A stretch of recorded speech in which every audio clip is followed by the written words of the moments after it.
పోనీ మాకు చెప్పండి ఏసీపీ గారు. అయితే క్లియర్గా చెప్తాను విను భూమి. నువ్వు ప్రాణంగా ప్రేమించే మీ నాన్నను నిన్ను ప్రాణంగా ప్రేమించే ఈ గగనే ఆ రోజు గెస్ట్ హౌస్లో చంపాలనుకున్నాడు.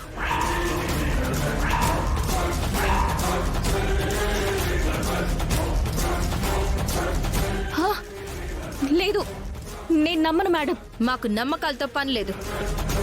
ఎదురుగా దేవుడొచ్చి నిలబడ్డా ఎవిడెన్సే అడుగుతాం. చెప్పేది పూర్తిగా వింటావా లేకపోతే ఇన్ని తీసుకుని వెళ్ళిపోమంటావా? చెప్పండి మేడం. మీ నాన్నని ఈ గగన్ ఆ రోజు చంపడానికి ట్రై చేశాడు కదా, అది ఫెయిల్ అయ్యి మీ నాన్న కోమాలోకి వెళ్ళిపోయాడు.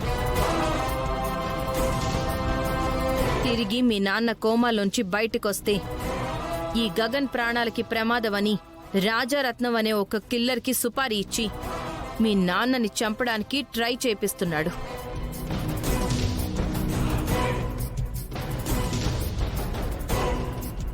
వాడే హాస్పిటల్లో మీ నాన్న మీద అటాక్ చేసింది.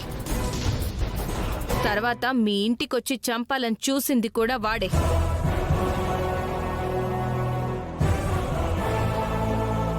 ఈ రోజు వాడు మా చేతికి చిక్కాడు.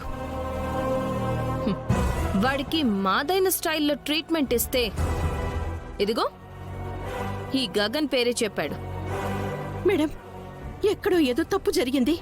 నా కొడుకుని కావాలని ఎవరో ఇరికిస్తున్నారు మేడం. కొడుకుని జైల్లో పెడతానంటే ప్రతి తల్లి చెప్పే మాటిదే.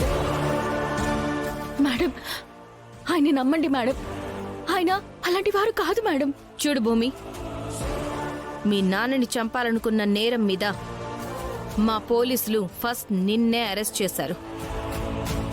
DNA టెస్ట్తో బయటకు వచ్చుండొచ్చేమో కానీ కోర్టు నిన్ను ఇంకా పూర్తిగా నిర్దోషి అని ప్రకటించలేదు. జస్ట్ బెయిల్ మీద బయటున్నావు. ఇంకా నువ్వు ఈ గగన్కే సపోర్ట్ చేస్తే మీ ఇద్దరు కలిసి చేశారేమో అని నిన్ను కూడా అనుమానించాల్సి వస్తుంది. ఏం గగన్, వస్తావా? సంఖ్యలు కూడా వేసి తీసుకెళ్లాలన్న ఎక్స్పెక్టేషన్స్ ఏమైనా ఉన్నాయా? చూస్తావేం రాజేందర్?